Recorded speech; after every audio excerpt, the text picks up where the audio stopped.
Hey y'all, I'm Elisa, the Scrappy Wife behind ScrappyWife.com, and this is a question I get asked all the time.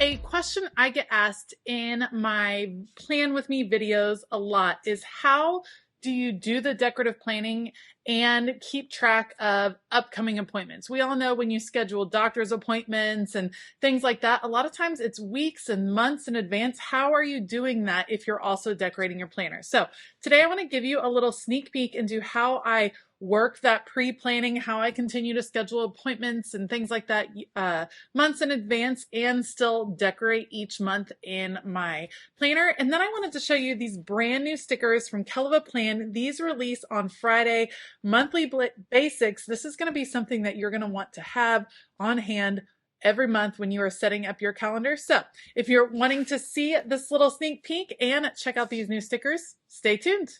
All right, these are the new monthly basics stickers from Kellofaplan. I love Heather's stickers because you can just tell that she's a planner. These are stickers designed by a planner for other planners, and let me show you why you're going to love these. All right, monthly basics, here we go. It's rainbow color. First of all, can we just talk about all of the different colors that are here? Perfection. And these are designed for monthly boxes. So these are designed to go in your monthly boxes. Let me show you my current month here in my planner, and you can see these are sized differently. You have a really long sidebar. You have these kind of square boxes. Everything is sized slightly differently than your full-on vertical boxes that you might be using in the rest of your planner. So Heather designed these stickers for us to use. First of all, look at that long sidebar. Loving it. You have these boxes. They have the notch cut out so that you can still see the number of the day in the corner. You have these double boxes, which I think are great, especially if you have someone coming into town for a couple of days, maybe a 2-day event. Those work really well. Look at the little checklist. How great is that? Maybe at the end of the week, you are checking off things and you need to make sure those things get done and you want it in your monthly calendar.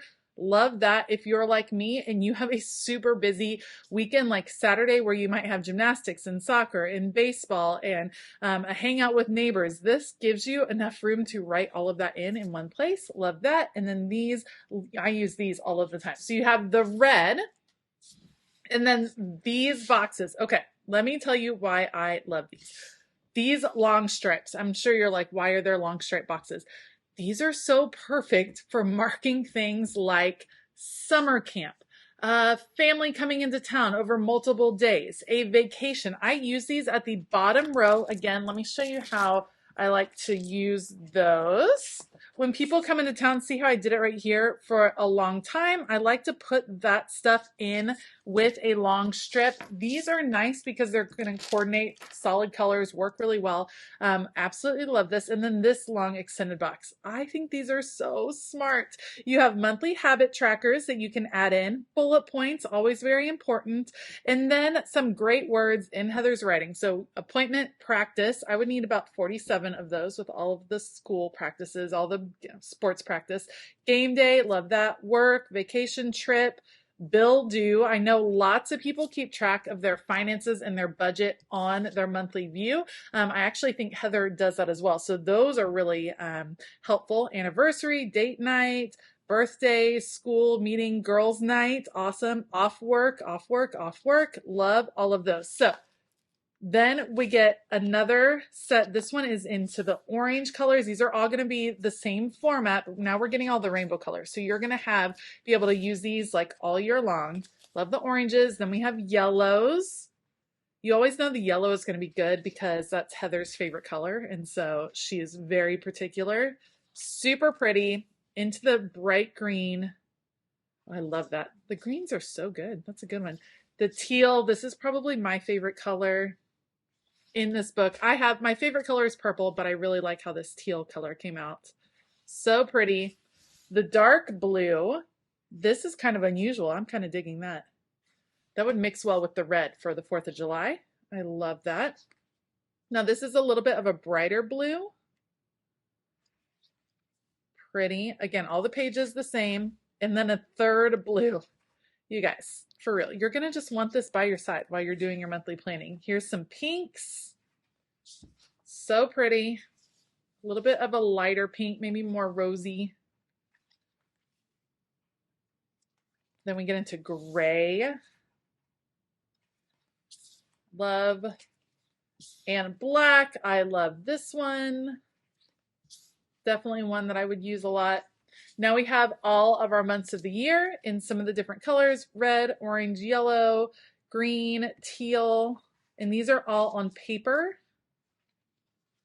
Then we get into some of the blues, grays, pinks, and blacks. And then here, you can relabel the days of the week at the top. I think that's a great way to like elevate your monthly spread a little bit. And then relabeling the numbers is also a fun way. Just add a little bit of color.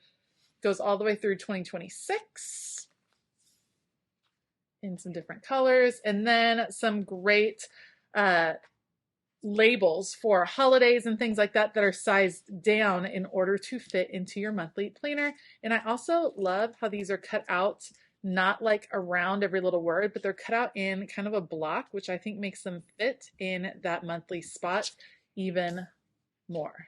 Love that. So you have it all in black, and then you have in color. So that is the Kellofaplan monthly basics. It's going to go on sale this Friday. I will have a link down in the description box below. That is an affiliate link. It does help me out when you guys are able to shop that link, but I think you're definitely going to want to pick up this sticker book. It is great. So you got a little sneak peek into my monthly layout, and I do get questions all the time. When I am decorating my weeks and filling them in like this, how do I plan ahead? What happens if there's like, I only have April in here? What happens when there is an appointment in June? So let's talk about how I work that out. So at the front of every Happy Planner, you have, I call this like the year look ahead, year ahead. This is where I do all my pre-planning. So you can see you have the months at the top, and it has all of the days. It even labels it Tuesday, Wednesday, Thursday, all of that on the side. And this is where I write appointments a year out, 18 months out. So this particular one goes all the way through December 2024. You can see already starting to fill in a few things in May, June, July. And this is where I put everything. Then when I'm going to fill in or going to do this, the calendar view, the monthly view, this is what I reference. So I start to shift things over. Not everything gets written in here. So some of our regular practices, some things that just happen on the regular, music lessons, things like that, get added at this stage. But this is appointments, games, meetings, things that are happening in advance. So I look at this, that helps me to fill in this particular calendar. Then as I'm decorating for the week, I will reference back to this. So I decorate for the week and then I fill in. Generally, when I decorate my spreads, I will decorate them in the middle of the week, towards the end of the week, and then on Sunday is when I sit down and fill in that particular spread and start to fill in some of the different appointments. And sometimes things come up that week and then I can still add it in there. So this kind of system allows me to do a lot of pre-planning. I can look ahead, I can schedule things, I write in the dental appointments, I do all of that. I schedule it and have it in here, and this transfers each month. So as I'm changing up my planner, I will take this set out and put it into the new planner for the month, because I only keep a month at a time in my Franken planner. So that allows me to decorate, to still have fun with each week, and not have to worry about having to add in appointments later and having to have my full calendar. There's lots of ways. You can use Post-it notes. You can write in pencil. I know a lot of planners do that. They will just write in pencil in advance. That way they can erase it when they're decorating that week. There are ways to get around it. You don't have to have multiple calendars. I had several people ask, do you have a whole separate calendar where you actually write in things? No, this is my real life planner, the real life one that I come to. It's not always like cute. Sometimes I have to scratch things out. Sometimes I have to change things up. It's, you know, it happens. It's a real life working planner. I just happen to like decorating it with stickers. I hope that gave you a little bit of insight into how I make my decorative planning work for me. It's something I really enjoy, but I really do want my planner to be functional. I really do have a lot of things to schedule in advance, and so it's important to me to make it work, and that's the system that really has been working for me. I also hope you are super excited about this monthly basics sticker book. I most certainly am. It will definitely be making an appearance in future videos as I set up my planner for each month. Remember, this sticker book releases on Friday, May the 12th. I will have a link down in the description box below. It's a good one. You're definitely going to want to pick this up. So if you do decide to pick it up, I would really appreciate it if you would use my affiliate link. If you like this video, please give it a thumbs up. Consider hitting that subscribe button as well as the bell notification button. I want to give a huge shout out to all of my Patreon members. Thank you all so much for all of your support. We're having a fabulous time. May is Mixed Media Month over on Patreon. We are learning new things, playing with new supplies. If you want to join us, it's never too late. Check out the link for Patreon down in the description box below. All right, I hope that you have a fabulous day. And as always, keep it creative.